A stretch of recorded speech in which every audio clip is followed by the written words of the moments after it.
Now you went and prayed, there is an image on the dress. There is an image on the dress. If that image is exactly the image which is visible, which you can make out, that's the image which has eyes, nose, structure, everything, salah is valid. Salah is valid. But you are a sinner. You are a sinner. Number one. Now there is an image which is not an image. For example, there is a face here. And with the smiley, for example, in the WhatsApp smiley is what you send, right? That is not an image. If there is smiley here, salah is valid. Salah is also valid, and also you are not a sinner because that is not considered as image. Got my point? Now, if any image has been distorted, that is not considered as image. But yet, I would recommend all of you to not to wear any kind of images. Why? Why? There is something called Saddud Dariya. There is something called Saddud Dariya in the religion of Islam. This is one of the rules of fiqh.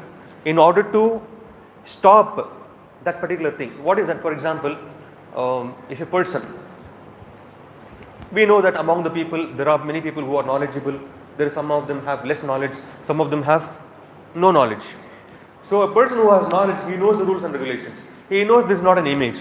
He comes to the masjid, he prays. The person who don't have knowledge will see it. Will see that person praying it. And he assumes that wearing images and praying not an issue. So what he will do, next day he will come wearing big image. This is something called Saddud Dariya, where you stop that particular issue there itself.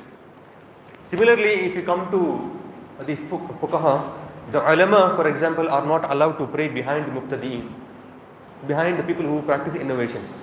But a layman can pray. Why the ulama are not allowed to pray?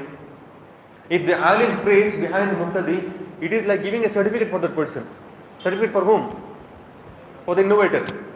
But if a layman prays, nobody bothers, isn't it?